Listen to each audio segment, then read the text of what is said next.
बोलो आनंद कंद कृष्ण भगवान की जय। कार्तिक महात्मा की जय।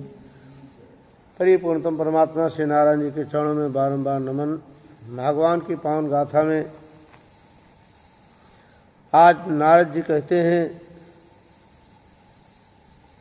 जजमान से राजा पृथु जी से कथा सुना रहे हैं कि कार्तिक शुक्ल पक्ष की जब द्वितीय तिथि आए तो प्राणी को क्या करना चाहिए। आज द्वितीय तिथि है, देखो दिन के हिसाब से कथा चल रही है। कल आपको गोवर्धन कथा सुनाई गई।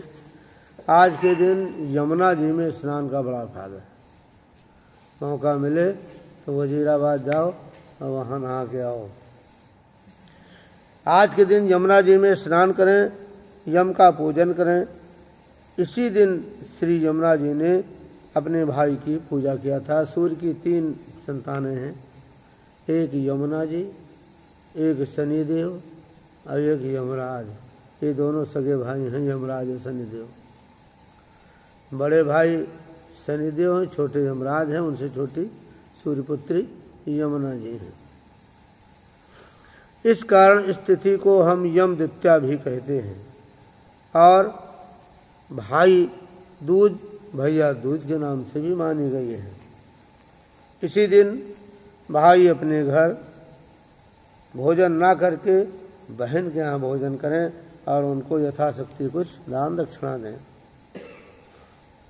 सूत जी ने सनकादिक ऋषियों को सुनाया और इधर नारद जी ने राजा पृथु को सुनाया। राजा पृथु कहने लगे, अगर किसी के बहन ही ना हो तो किसको खिलाएं, कहाँ खाएं, कहाँ जाएं। तो बहन ना हो तो गुरु कन्या भी बहन की समान मानी गई है, तो उन्हें भी हम उनके यहाँ भोजन करें और श्रद्धा पूर्वक दक्षिणा, स्वर्ण के गहने, वस्त्र आदि अपने बहन को दें। और बहन अपने भाई की आयु को बढ़ाने के लिए 8 चिरंजीवियों का पूजन करे और उनका आशीर्वाद दिलाए। 8 चिरंजीवियों का नाम प्रतिदिन प्राणी को लेना चाहिए। अश्वत्थामा बलिर्व्यासो हनुमान विभीषण कृपा परशुरामस्यैव सप्तति चिरंजीविना। मार्कंडेय जी, बलि, व्यास, हनुमान, विभीषण, कृपाचार्य, अश्वत्थामा और परशुराम, ये 8 जो संत हैं ये चिरंजीवी हैं, यानी आजीवन इनकी कभी मृत्यु नहीं हो सकती है। आज हनुमान जी भी हैं, मार्कंडेय भी हैं, राजा बलि भी हैं, वेद व्यास भी हैं। हनुमान जी तो हैं ही, विभीषण भी हैं, कृपाचार्य अश्वत्थामा भी हैं और परशुराम भी हैं। कहाँ पर हैं, किस जगह पे हैं, प्राणी नहीं जानता है, परंतु ये हमेशा के लिए दीर्घजीवी हैं। इन दीर्घजीवी का नाम लेने से प्राणी निरोगी होता है और दीर्घ काल तक जीवित रहता है। इनका विधिवत पूजन करें। भाई को बुला करके सबसे पहले तिलक लगाएं और तिलक लगाते समय ही उनसे प्रार्थना करें, अगर भाई बहन में प्रेम है तो, कि सूर्य, चंद्रमा, पृथ्वी, सामुद्र, वेद, पुराण, तप, सत्य, ब्रह्म, विष्णु, शिव, महेश, मुनि, देवता और ये धरती, जब तक पृथ्वी पर ये धर्म है तब तक भाई की संतति विराजमान रहे। और भाई को अपने हाथ से भोजन बना के करवाएं और उन्हें आशीर्वाद दें। ये बहन का काम है और भाई का जो काम है तो भाई भी अपना कार्य करें। अब नारद जी कहते हैं, मैं आपको एक बात, गुप्त बात बता रहा हूँ। इतनी कथा सुनकर के पृथु जी कहने लगे कि सभी क्षेत्रों में उत्तम क्षेत्र कौन सा है जहाँ जा करके और पूजा पाठ करके आएं और बहन के यहाँ भोजन ग्रहण करें। नारद जी कहने लगे, सबसे उत्तम क्षेत्र है गंगा यमुना का संगम, जहाँ पर गंगा जी और यमुना जी का मेल है, प्रयाग क्षेत्र में। और सरस्वती जी दिखती नहीं है, तो वहाँ पर जाकर के स्नान करें। ब्रह्मादि देवता, ऋषि, मुनि सब जाकर के गंगा यमुना के यानी काले और सफ़ेद जल का स्पर्श करके पाप से मुक्त होते हैं। काला जल कौन है? यमुना जी का। और जो बिल्कुल चमचमाता हुआ सफ़ेद वो गंगा जी का है। इस प्रकार जाकर के वहाँ स्नान करें, जल का सेवन करें। भगवान के चरणों से उत्पन्न हुई गंगा और सूर्य की पुत्री यमुना, ये दोनों का संगम अति से उत्तम पाप को दूर करने वाला बताया गया है। मोक्ष की अपेक्षा करने वाले प्राणियों को ऋषियों ने गंगा सेवन सबसे सर्वोत्तम साधन बताया है। गंगा के स्मरण मात्र से प्राणी के सभी पाप दूर हो जाते हैं, इसलिए सभी नदियों में श्रेष्ठ, सब पाप को हरने वाली पतित पावनी गंगा मैया कही गई है। आइए गंगा जी की एक दो लाइन बोलते हैं। बोलो श्री गंगा मैया की। श्री गंगा मैया तेरी लहरे मन भाए, तेरी गंगा मैया तेरी लहरे मन भाए, तेरी लहरे मन भाए, श्री गंगा मैया तेरी लहरे मन भाए। हरि क्षेत्र होए कर्ण क्षेत्र जब धरती लोक पे आई, हरि क्षेत्र हो कर्ण क्षेत्र जब पृथ्वी लोक पर आई, प्रयागराज जमुना से मिलकर काशी में पहुँचत जाई, श्री गंगा मैया तेरी लहरे मन भाई, श्री गंगा मैया तेरी लहरे मन भाई। देखो सगर के 60,000 पुरखों को उद्धार किया गंगा मैया। और जो गंगा मैया का नाम ना रोज स्नान कर पाए, घर पे भी ले तो बड़ा ही फल बताया गया है। और भजन की इसमें तो कई पैराग्राफ हैं। अंत में नंददास जी ने भजन को गणाया, उनकी लाइन बोल के फिर कथा चालू करते हैं कि नंददास गंगा की महिमा हम ते कही न जाई, नंददास गंगा की महिमा मोते कही न जाई, जो गंगा की महत्म गावे, जो गंगा की महत्म गावे, भवसागर तर जाई, श्री गंगा मैया तेरी लहरे मन भाई, श्री गंगा मैया तेरी लहरे मन भाई। गंगा माई की जय। गंगा का स्मरण करने मात्र से प्राणी के जन्म जन्मांतर के पाप दूर हो जाते हैं और उनमें भी प्रयाग सर्वोत्तम कहा गया है, क्योंकि वहाँ पर सभी ऋषि मुनि आते हैं और गंगा स्नान करते हैं। आप भी उस घाट पे जाओगे तो उनका भी पुण्य मिलेगा। और यहीं पर ब्रह्मा जी ने भगवान विष्णु का पूजन किया था। ऋषियों ने बहुत बड़े बड़े यज्ञ किए थे। गंगा जी में स्नान करने से पापी प्राणी भी मोक्ष को प्राप्त करते हैं, इसलिए सदैव प्राणी को जाके वहाँ स्नान करना चाहिए। गंगा जी में स्नान करने से माता पिता के 3 कुलों का उद्धार होता है, यानी अपनी 3 पीढ़ी का कल्याण होता है अगर उनके पूर्वज एक भी स्नान करके आए हैं। गंगा जी, तुलसी और भगवान की भक्ति ये मनुष्यों को मोक्ष देने वाली है, इस कलयुग में बताई गई।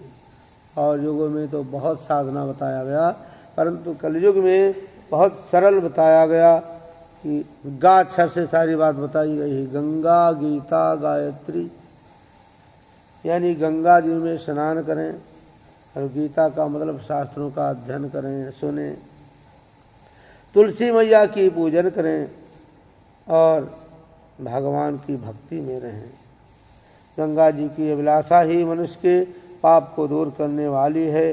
गंगा जी के स्मरण मात्र से प्राणी सभी पाप से मुक्त हो जाते हैं।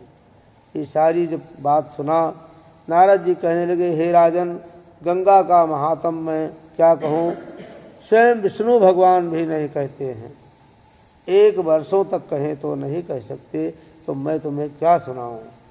ये सारा संसार माया से बंधा हुआ है। गंगा उस माया रूपी बंधन को काटने वाली है।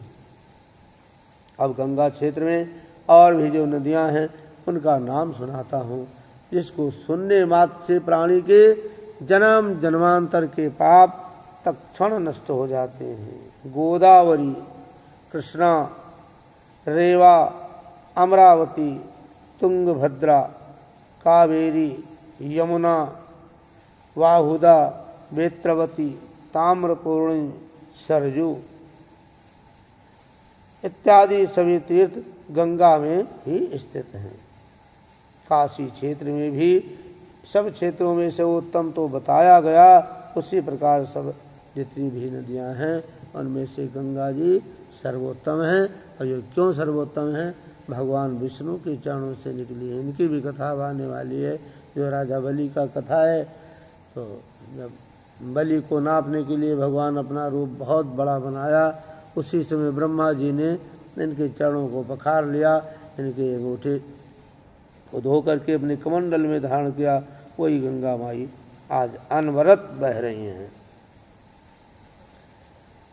वो प्राणी धन्य हैं जो नित्य प्रति इन क्षेत्रों का नाम याद करते हैं। यानी सुबह उठ करके इनका नाम लेने से ही प्राणी का परम कल्याण कहा गया है। गंगा सिंधु सरस्वती च जमुना गोदावरी नर्मदा कावेरी सरजू महेंद्र तनया चरमणवती वेदिका क्षिप्रा वेत्रवती माँ सुर नदी ख्याता चया गंडकी ओड़ा पुण्य जला समुद्र सहिता कुरवंती वो मंगलम।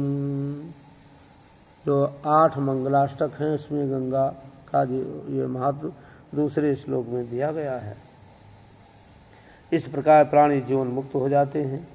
100 योजन दूरी पर भी रह करके कोई प्राणी काशी जी का, गंगा जी का स्मरण करता है तो उनके पाप दूर होते हैं। प्राणांत के समय अगर किसी को गंगा जल मिल जाए तो उससे मुक्ति मिलती है। इसलिए प्राणी जब मृत्यु को प्राप्त होता है तो गंगा जल मुख में डलवाया जाता है। लेकिन अगर रोज लिया जाए तो कहना ही क्या है। कई यह है तो छोटा काम, बहुत लंबा ज़्यादा टाइम नहीं लगेगा, तो रोज कोई कर नहीं पाता है। अब मंदिर आए तो इसमें एक बूंद चढ़ा में गंगा जल डाला जाता है तो सब लोग पा गए। बाकी आपको कहा जाए कि 1 चम्मच चना में रोज पियो, गंगा जल रोज पियो। गंगा जल भी रखा है घर में, वो भी है, लेकिन वो तुक्का ही नहीं बैठेगा। कभी भूल जाओगे कभी कुछ होगा, क्योंकि गंगा जी नहीं चाहती। इस प्रकार ईश्वर का अधिकारी हो जाता है जो प्राणी गंगा जी का सेवन करता है। और अंत में अगले जन्म में अगर धरती पर वो आता है तो उसे काशी जी में जन्म मिलता है, क्योंकि काशी जी में जो गंगा जी हैं भगवान महादेव के त्रिशूल पर बसी हैं और मुक्ति को फिर प्राप्त करता है। माघ के महीने में कोई प्राणी गंगा जमुना के संगम में स्नान करे तो स्वर्गलोक की प्राप्ति करती है। जिन गंगा जी को स्वयं शंकर भगवान अपने मस्तक पर धारण किए हैं उनकी महिमा कौन कह सकता है। विष्णु ही ब्रह्म रूप होकर के संसार की रचना करते हैं और रुद्र रूप होकर के सबका नाश करते हैं। इसलिए जो भी प्राणी इन तीनों को अलग मानते हैं वो नरकगामी होते हैं। यानी भगवान में, महादेव में, ब्रह्मदेव में कोई अंतर नहीं मानना चाहिए। काशी विश्वेश्वर ज्योति रूप के दर्शन से प्राणी परम धाम को जाता है। जिन्होंने काशी की प्रदक्षिणा कर ली मानो सारी भूमंडल की प्रदक्षिणा कर ली हो। जहाँ पर नर्मदेश्वर शिव की मूर्ति है वहीं स्वयं विष्णु भगवान निवास करते हैं। जहाँ तुलसी वन है, पुराणों की कथा होती है, वहाँ भी विष्णु का निवास होता है। जो पुराण को बाँचने वाले ज्ञानी पंडित जन हैं वो भी विष्णु का ही रूप हैं। उनका भी प्रसन्न करने से भगवान स्वयं प्रसन्न होते हैं। गंगा के समान तीर्थ नहीं है, माता के समान गुरु नहीं है और विष्णु के समान देव नहीं है। गुरु से परे कोई तत्व नहीं है। वर्णों में ब्राह्मण, नक्षत्रों में चंद्रमा और समुद्रों में क्षीर सागर, नदियों में श्रेष्ठ गंगा हैं। गंगा गायत्री पाप को नष्ट करने वाली हैं, इसलिए प्राणी को इनका सेवन करना ही चाहिए। वेदों की माता जो गायत्री जी हैं, लोक की माता गंगा जी हैं। आपसे कोई पूछे संसार की माता कौन है, तो आप कहोगे गंगा जी। और पूरे संसार में जो कुछ धारण करने वाली है, जो कुछ टिका हुआ है, वो पूरी ब्रह्मांड के मनुष्यों की माँ कौन है, वो धरती मैया है। इसलिए उठते ही धरती को प्रणाम किया जाता है कि आपके ऊपर हम जो पैर रखेंगे, अनगिनत जीव मरेंगे, उनकी हत्या होगी अनजाने में भी, इसके लिए आप ही क्षमा कर सकती हो। इस प्रकार गंगा जी के सेवन से राजा सगर के सभी पुत्रों को मोक्ष की प्राप्ति हुई। उन गंगा की महिमा का क्या ठिकाना हो सकता है। तो इतनी कथा सुनकर के सूत जी भगवान के चरणों से उत्पन्न हुए।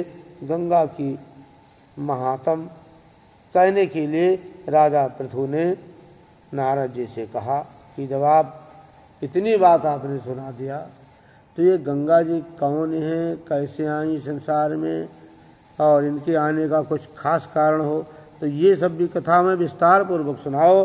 तब सूत जी ने कहा कि जरूर सुनाएंगे, लेकिन ये फिर अगले अध्याय में कथा है जो हम लोग कल सुनाया जाएगा। आज वाणी यहीं विराम करते हैं। बोलो श्री गंगा मैया की जय, श्री विष्णु भगवान की जय। तो आज की जो कथा है, इसकी कथा का जो निचोड़ क्या सुनाए भी आपको हम दोबारा रिवीजन। सबसे पहले तो बताया गया यम द्वितीया तिथि, कल की कथा आप लोग जानते ही हो।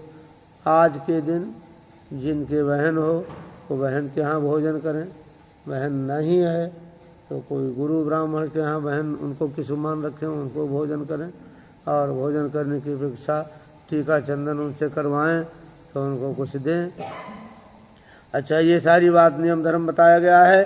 और जा करके यमुना जी में स्नान करें। यमुना जी ना जा पाएँ तो यमुना माई का एक माला मंत्र ही जाप करें। यमुना जी जैसे गंगा जी का मंत्र है, ऐसे यमुना जी का है।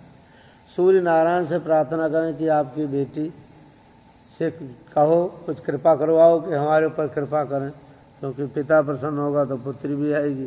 सूर्य नारायण को लोटा जल चढ़ाएं। आज इतवार का दिन है, उसमें मिल जाए तो गुलाब का फूल डाल दें, वो भी ना मिले तो नॉर्मल पानी डाल कर ले करके जब निकल आएँ, एक बार तो हम लोग सुबह चढ़ा देते हैं ताकि ये बाद में मौका मिले ना मिले तो वो दिखे या नहीं दिखे भाव से चढ़ाया है। परंतु जब उदय हो जाएं तो फिर या तो जल चढ़ाएं या उन्हें प्रणाम करें।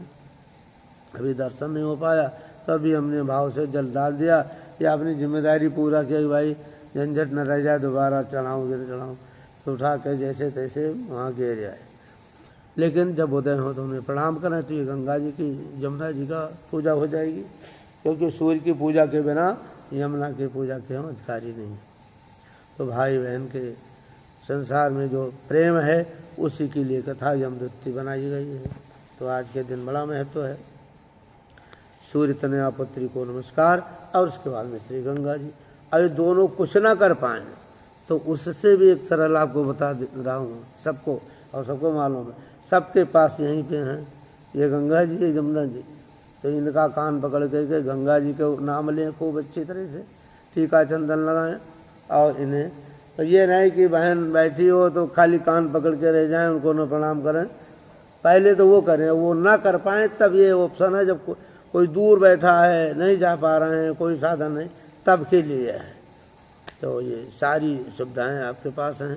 बोलो गंगा मैया की, यमुना जी की जय, कार्तिक महात्मा की जय।